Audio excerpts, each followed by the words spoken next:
Welcome to Randy's Old Time Radio Shows.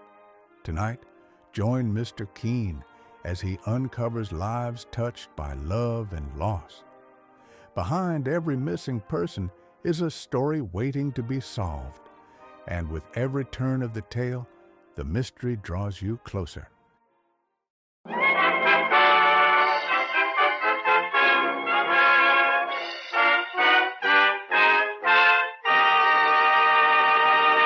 Mr. Keene, Tracer of Lost Persons, is on the air.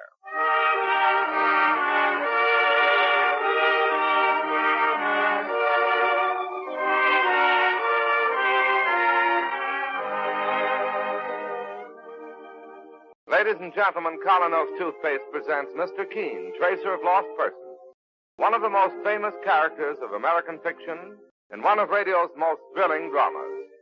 Tonight and every Thursday night at the same time, the famous old investigator will take from his file and bring to us one of his most celebrated missing persons cases.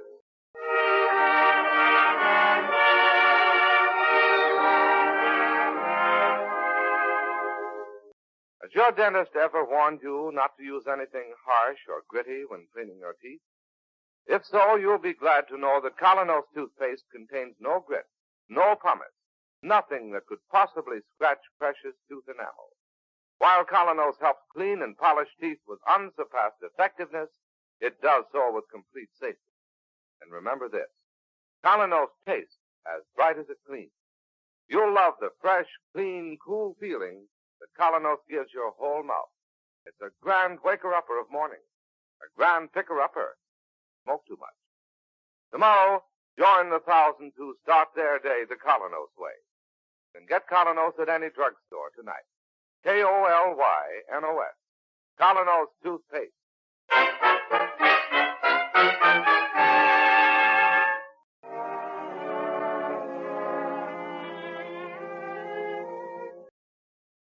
Now for Mr. Keene, Tracer of Lost Persons, and the case of the woman in blue. Today in Mr. Keene's office, an obviously nervous and unhappy young Air Force lieutenant awaits the Tracer's return, while Susie, Mr. Keene's attractive young office assistant, does her best to make him feel a little more comfortable and at ease. Are you sure Mr. Keene will be in soon? I'm positive, Lieutenant. You see, I haven't got much time in court. I understand. Mr. Keene phoned half an hour ago and said he was on his way to the office. Won't you sit down and make yourself comfortable? I'm too nervous, thanks. I beg your pardon?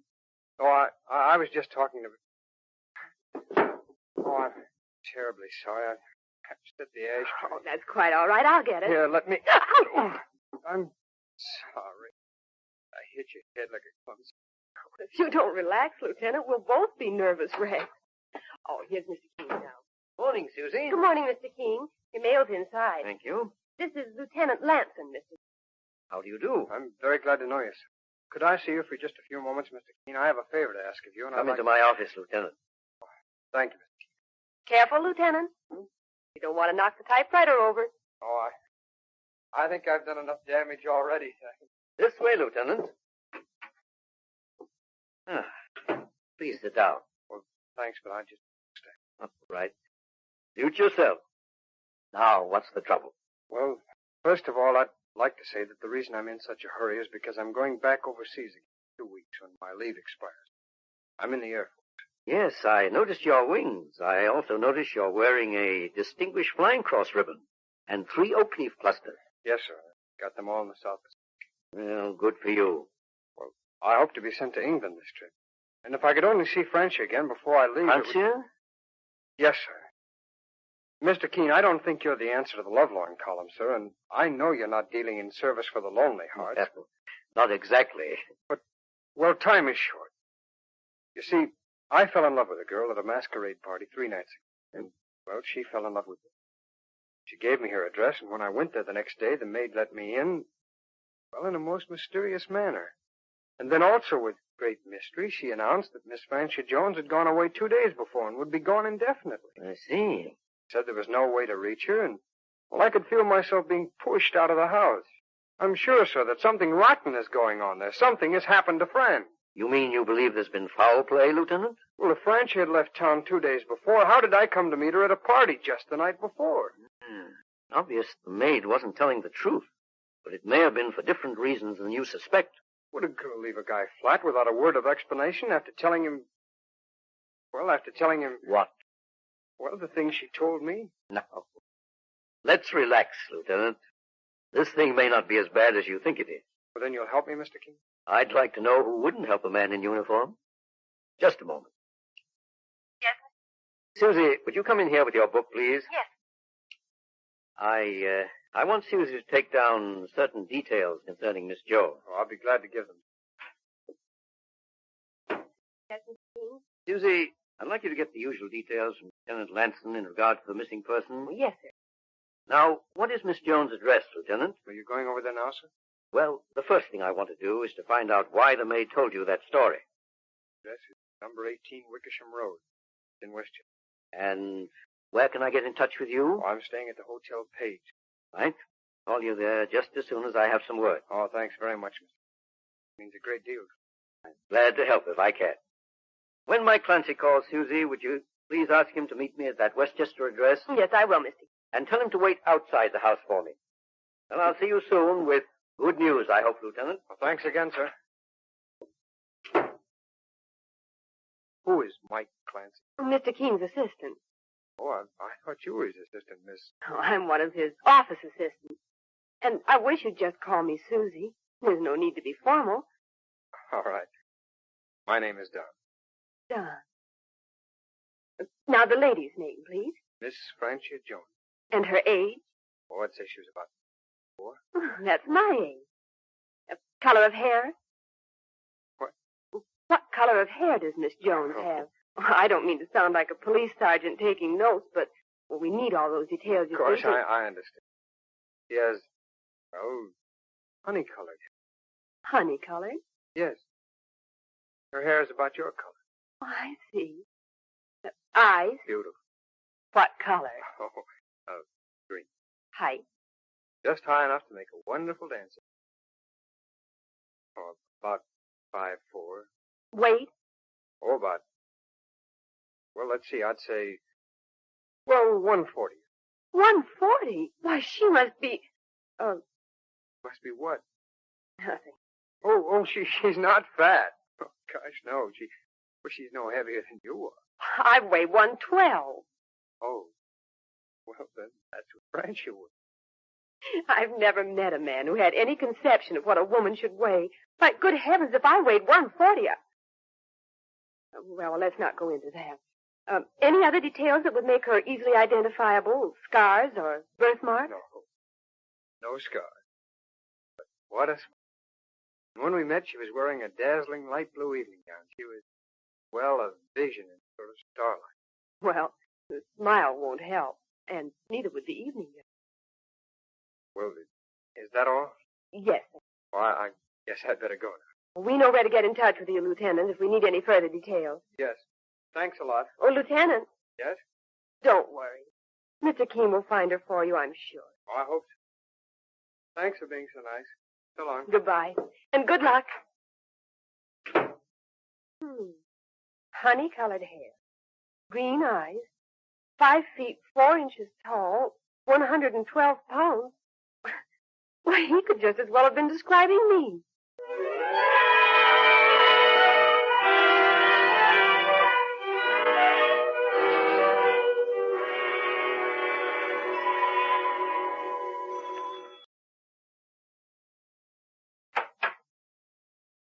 Yes, sir. Is Miss Jones at home? Miss Jones? Why, yes. Isn't it? I'm sorry. She's out of town. She... Who is it, Anna? Anna? Yes, ma'am. Who is it? Gentleman. Are you Miss Jones? I'm Mrs. Jones. That'll be all, Anna. There's no Miss Jones living here? No. May I ask who you are? My name is Keene. I'm a special investigator. At the moment, I'm working with Lieutenant Lanston. Oh, Don. Were you at home yesterday, Mrs. Jones, when Don... Yes, I was. Then, may I ask why? Before you go any further, let me tell you my side of the story. I wish you would, Mrs. Jones. I feel so ashamed of what I did to Don. I I know I owe you an explanation. You owe him the explanation, Mrs. Jones. But please go on. Well, I'm married, as you know now. Before my marriage, I was something of an actress. I might have had a career, perhaps, if I'd tried hard enough. At any rate, I married Everett 3 years ago. Everett Jones is your husband? Yes. You've heard of him, Miss Keene? Wasn't he indicted for fraud some months ago? Well, he was indicted, but the charge was never proved. He was acquitted in both cases. There were 2 indictments? Yes, but, well, that's neither here nor there. I fell in love with Everett because I knew he could support me in the way in which I wanted to live. I know he's a wealthy man, Mrs. Jones, but what has all this to do with Don Lanson? Well, I'm coming to that. My husband pays a great deal of attention to his business, and I resent being neglected. Lately, I've gotten into the habit of going to the theater alone, often dining alone. Not very entertaining, I assure you. I imagine it isn't. The other night, I decided to attend that masquerade ball. I had dinner at the Club Palermo, and then went to the dance. I met Don there. No. I knew he wanted fun and relaxation, and I didn't want to spoil the illusion by saying I was married. The whole affair was entirely innocent. Innocent? When you permit a young soldier to fall in love with you, a married woman? I didn't realize he'd go so far. Oh, I admit it was the worst sort of brainless reasoning. I had no idea he'd fall in love. It's surprising, too, for I'm 10 years older than he is, though I don't look it when I meet up. When he showed up the following day, you decided to end the matter by pretending you were gone, is that it? Yes. I'm afraid my maid spoiled things. But I didn't want to hurt the boy. I just wanted to end the affair as quickly and as painlessly as possible. I agree with you there, Mrs. Jones. Quick ending was the only solution. If you could only understand how lonely I was, and how lonely Don would be. I know I was wrong, Miss Keene, but that night I just couldn't tell him I was married. May I ask what you propose to do now, Mrs. Jones? I don't know. Naturally, I wouldn't want my husband to know about this, and I certainly don't want to hurt Don. Don's feelings are my chief concern right now. I understand that, Miss Keene, and if there was anything you could do to make it easier for Don, and for me, I'd greatly appreciate it. I don't mean to be unkind, but I hope you've learned your lesson, Mrs. Jones. Oh, I have. I assure you I have. I'm ashamed and sorry. Please believe me. Well, I'll do the best I can. Thank you. Thank you so much for understanding. I only hope, Mrs. Jones, there's nothing more to this case. More? Yes. Oh, I assure you. That remains to be seen. Goodbye, Miss.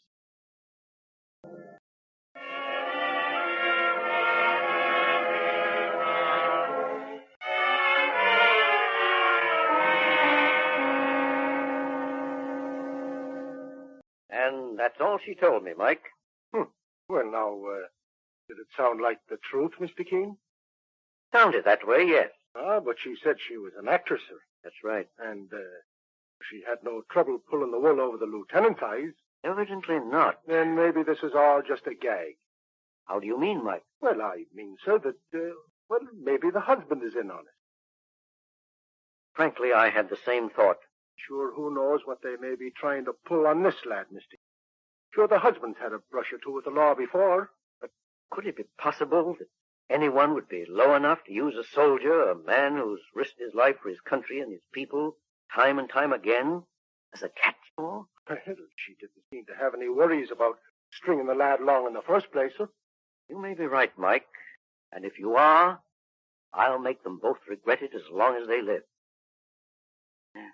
Case bears watching, there's no doubt about it. I'll say so, sir. Meanwhile, I'm not going to say anything to the lieutenant. Not before I find a way to break the news without upsetting him too much. Call him on the telephone, Mike, and ask him to meet us back in the office in an hour. I'll do that, sir. Perhaps we can work something out for Don. Yes. Get to the bottom of this other business at the same time.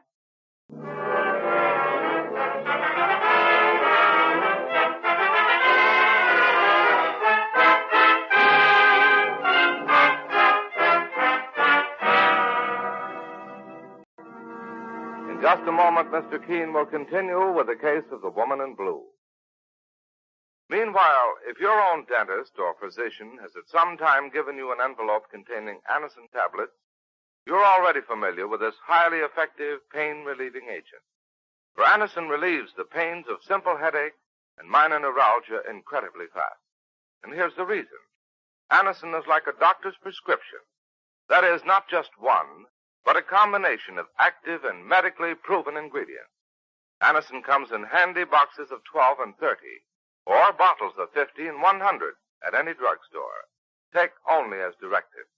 Anacin. Anacin. Now back to Mr. Keene and the climax to the case of the woman in blue. Returning to his office with Mike Clancy, his assistant, Mr. Keene finds Lieutenant Lanson awaiting him. Did you find Fran, Mr. Keene? Did you see her? Yes, I saw her, Don. And she's safe? Perfectly safe. Well, then why did she... Don, I don't mean to keep you in suspense, but there's very little I can tell you at the moment. Mr. Keene, you said... However... Yes, sir? There's a nightclub called the Club Palermo. Do you know where it is? Yes, I've been there once or twice. Perhaps if you had dinner there tonight, you might find your friend. I understand that she is seen there often. But don't you think it might be better if I went back to her home? No, Don, I definitely do not. Take my advice, son. Drop into this place this evening. You may be pleasantly surprised. You and Mr. Clancy here come with me, sir? I think Susie would be a better bet to accompany you, Don. Mike and I would hardly make good dancing companions. Oh, I don't think I'd feel much like dancing. I just want to see Fran and talk to her once more before I leave. There are certain reasons why I prefer not to go. And you really shouldn't go alone. Oh, very well, sir. But you'll find Susie a very sympathetic and interesting companion, if you care to take her. Oh, I'd be glad to, sir. Good. When she returns to the office, I'll ask her if she's free. Perhaps if you call the office later on, then you could make all the arrangements. All right, thank you, Mr. King. Tomorrow morning, call me back and let me know how you made out with Francia. I will, sir. You say it's the way it should be done, well, that makes it okay with me. Thank you for your confidence, Don. I'll talk to you tomorrow then, sir. Goodbye. Goodbye, Don. Oh, goodbye, Mr. Clancy, and thanks a lot. Oh, not at all, Lieutenant. Will he really meet her there, Mr. Keene? I doubt it, Mike. Francia Jones does go there alone occasionally, but I'm sending him there for a different reason. What, sir? Perhaps he's not quite as much in love with Francia as he thinks he is. The soldier on leave sometimes puts a little too much emphasis on romance, and it's easily understandable. I know what you mean, boss. Francia seemed to be the first American woman he'd met since coming back from the South Pacific. Now, if he met others and talked to them, danced with them, he might find his attitude changing a bit. Sure, and you may be right, sir. Another thing that startled me was Susie's resemblance to Francia. Susie is much younger, of course, and not brittle and superficial like Mrs. Jones, but Susie should be a good substitute to begin with, and she might do him a lot of good. At any rate, we'll see soon enough.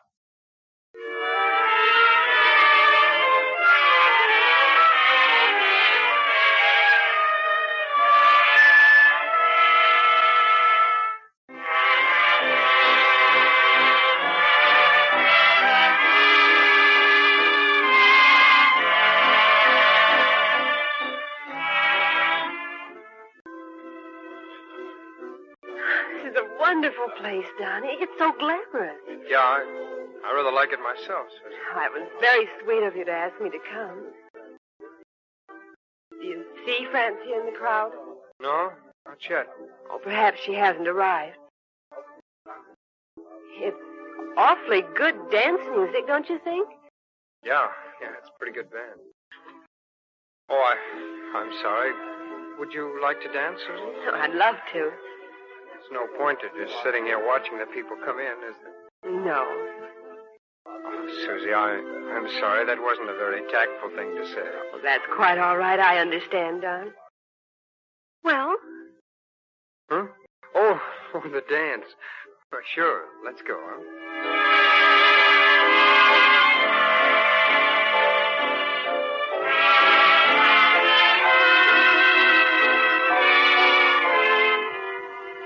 I love this song. So do I. Hey, you're a swell dancer, Susie. So are you. And, well, I guess I should have said this a long time ago. You look very pretty in that glittery blue dress. It's never too late to say that. Thanks. You know, somehow I feel a little more relaxed right now than I have in days. It's the atmosphere and the music. No. I'd say it was more... More what? More you. Well, what was that step you were doing before? Let's try it again, huh? All right.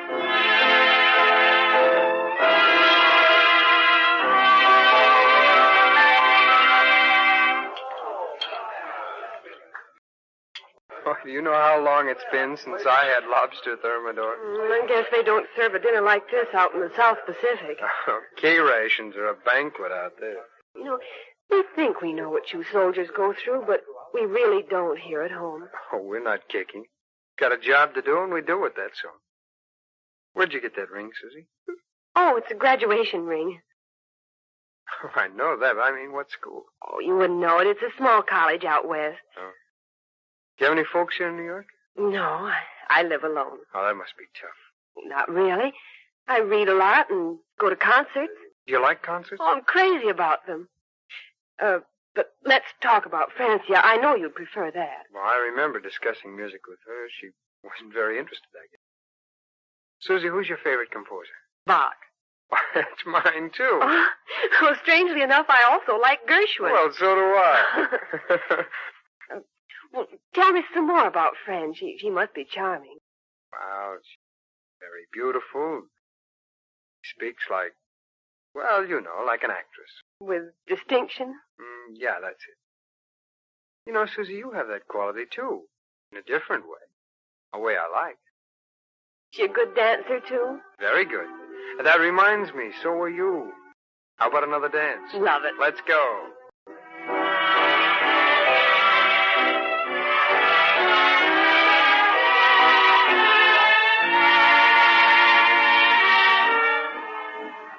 Oh, I'm having a wonderful time. Are you? I'll say I am. Boy, this is one of the things we missed so much out on the islands. And boy, oh boy, am I going to make up for lost time.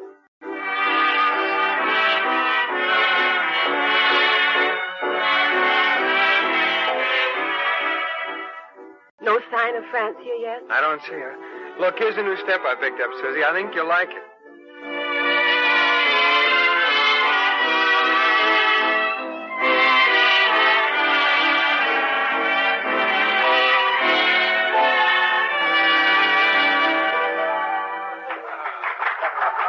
I guess the orchestra's taking a rest. Oh, I wish they wouldn't. Just when I was, well, getting used to holding you in my arms, too. Susie, you're...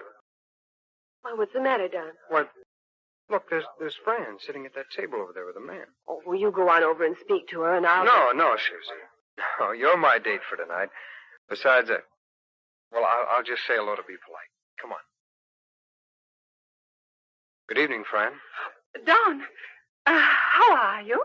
Fine, thanks. Oh, this is Miss Hargrave. How do you do? How do you do? This is my husband, Don. Everett, I want you to meet Lieutenant Lamson and Miss Hargrave. How do you do? How do you do? Glad to know you, Mr. Jones. Well, Fran, it was nice seeing you again. And you. Glad to have met you, Lieutenant. I'm glad to have met you, sir. Bye. Goodbye. Have fun. Married, and she never even... Do you want to leave, Don? Leave? My gosh, no, I'm having the time of my life. I guess I just never saw her before this way. Fran? Mm-hmm. And Susie, I don't even care. I'm not kidding now. I'm glad it turned out this way. And I'm glad for you, Don. Susie, you and I are going to have an evening. We'll do the town and just talk and talk until the crack of dawn. How about it? Anything you say, Don. Maybe I'm crazy, but I feel like I'm on wings. Oh, boy, what a break I got, Susie, when I met you.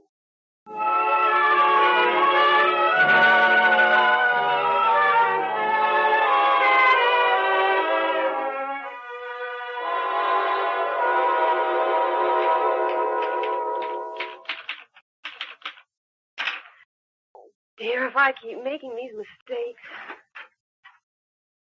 Morning, Susie. Oh, good morning, Mr. Keene. Oh, excuse me, sir. You look tired. I'm afraid we were out very late last night, Mr. Keene. Did you have a good time? We had a wonderful time. We met Francia Jones and her husband. At the nightclub? Yes, Mr. Well, that was something I didn't really count on. Oh, but it was quite all right. In fact, it didn't mean a thing to Don. He was really happy to put an end to it all. That's so. I know he wasn't in love with Francia. In fact, I'm sure of it now. You are? Why, Susie? Well, I think he's in love with me, sir. That's something else I didn't expect. And I'm in love with him, Mr. Keene. Terribly in love. It frightens me a little. Why should it frighten you? Well, I just can't make up my mind about him. Could such love be real? A man who changes so quickly, would he change that way about me, too? I doubt it, Susie. And I'll tell you why. Love isn't something to be reckoned with in regard to time or place. It just happens, that's all. When it's genuine, you know it. Such things romance is made, Susie. Mr. Keene's office. Susie? Don. How are you, darling? Oh, just fine, dear. Well, do you want to speak to Mr. Keene? He's here. Before I do, darling, remember our dinner date tonight. I will. Mr. Keene. Thank you. Hello, Don. Hello, Mr. Keene. I suppose Susie told you about last night. Yes, she did. But you mustn't judge Francia too harshly, Don. Oh, I'm not, sir. At first I thought that they might be taking advantage of you in some way. That's why I didn't tell you everything at first. But I think it's pretty obvious now that that wasn't the case. Well, sir, that isn't very important to me right now. You've been wonderful. And in return, I think I ought to give you fair warning, sir. Warning of what? Well, after the war, when I come back, you're going to lose a darn good office assistant. Well, when that time comes, perhaps we can effect a compromise. Beneficial to both sides. All right, sir, okay with me. As far as Francia is concerned, this we must say for her, Don. She made a mistake and corrected it. Which was all the luck in the world for me.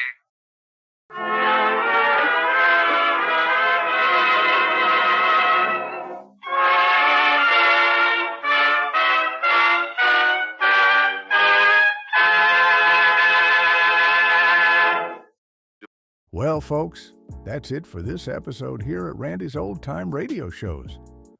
Before we wrap up, it's worth noting that Randy dedicates countless hours to restoring and editing every single show before it's uploaded for your listening pleasure. Our goal is to preserve these old-time radio treasures and make them sound as clear and warm as the day they were first broadcast. If you'd like to support his hard work and help keep these classic shows coming, any donation, big or small, is sincerely appreciated.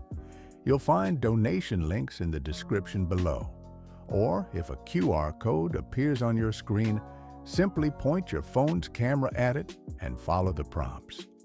Randy sincerely thanks you in advance for helping keep these shows alive. Thanks for joining us, friends. Until next time, keep the memories warm and the stories close.